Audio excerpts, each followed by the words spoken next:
Warangal బాలసముద్రంలో double bedroom ఇళ్లని పంపిణీ చేశారు మంత్రి పొంగులేటి శ్రీనివాసరెడ్డి. అంబేద్కర్ నగర్, జితేందర్ నగర్ లో 564 మంది లబ్ధిదారులకి ఇళ్లు పంపిణీ చేశారు. లబ్ధిదారులతో మాట్లాడి వారి సమస్యలు తెలుసుకున్నారు.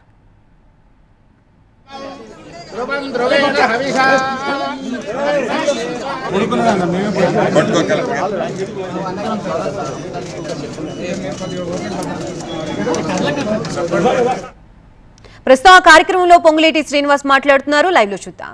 అధికారంలో ఉన్న బీజేపీ పార్టీ గడిచిన 10 సంవత్సరాలు ఈ రాష్ట్రాన్ని పరిపాలించిన ఆనాటి బీఆర్ఎస్ పార్టీ ఇద్దరు తోడు దొంగలై ఆ బిల్లుని రాకుండా కేంద్రంలో ఆపిన ప్రబుద్ధులకు కూడా రాబోయే రోజుల్లో మీరందరూ బుద్ధి చెప్పే అవకాశం రాబోతుంది.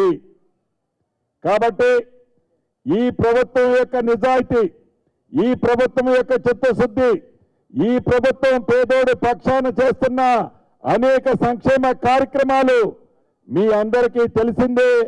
ఒక్క వరంగల్ పట్టణంలోనే కాదు, రాష్ట్రంలో ఉన్న అన్ని పట్టణాలలో, స్లమ్ములున్న ఏరియాలలో ఇందిరమ్మ ఇల్లు ఇయ్యాలన్నది ఈ ప్రభుత్వం యొక్క నిర్ణయంలో.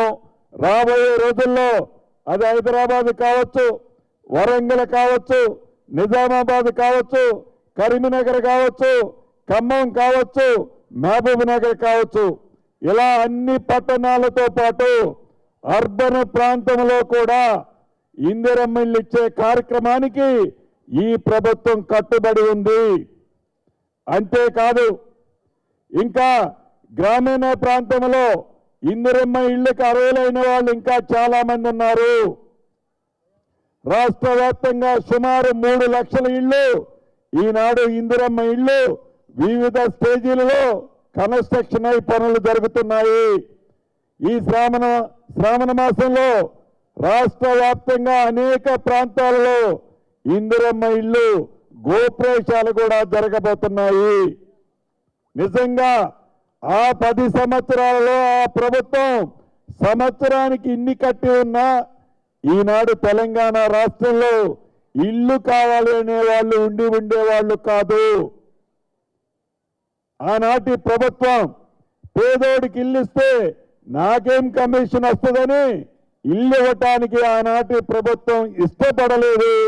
ఈ ప్రభుత్వం పేదోడి పక్షపాత ప్రభుత్వం కాబట్టి తప్పకుండా ఆ ప్రభుత్వం ఇచ్చినా ఇయ్యకపోయినా, కేంద్ర ప్రభుత్వం సహకరించినా సహకరించకపోయినా తెలంగాణ రాష్ట్రంలో ప్రతి పేదవాడి కల నెరవేర్చే ఇందిరమ్మ ఇల్లు గౌరవ ముఖ్యమంత్రి రేవంత్ రెడ్డి గారి నాయకత్వంలో తప్పకుండా ఇచ్చుకుంటామని మీ అందరికీ తెలియజేస్తూ, మరొక్కసారి ఈరోజు ఏదైతే శ్రావణ మాసం శ్రావణ శుక్రవారం నాడు ఆడబిడ్డ, రేపు రాఖీ పౌర్ణమి, అంటే ఈ పట్టాలన్నీ కూడా ఆడబిడ్డల పేర్లతోనే ఇస్తున్నాం. ఈ ప్రభుత్వం ఆడబిడ్డల పట్ల ఉన్న ప్రత్యేక స్థానం ఏందో మీకు తెలియంది కాదు. రాఖీ పౌర్ణమి రేపు అనంగా రాఖీ కట్టేటప్పటికంటే అడ్వాన్స్కి ముందు గౌరవ ముఖ్యమంత్రి రేవంత్ రెడ్డి గారు కానీ, స్థానిక శాసనసభ్యులు కానీ, వేదిక మీద ఉన్న మీ సోదరులుగా మేమందరం కూడా మా ఆడబిడ్డలు చల్లగా ఉండాలని మనస్ఫూర్తిగా కోరుకుంటూ అందరికీ అభినందనలు, శుభాకాంక్షలు. ఆడబిడ్డలందరికీ రాఖీ శుభాకాంక్షలు కూడా తెలుపు.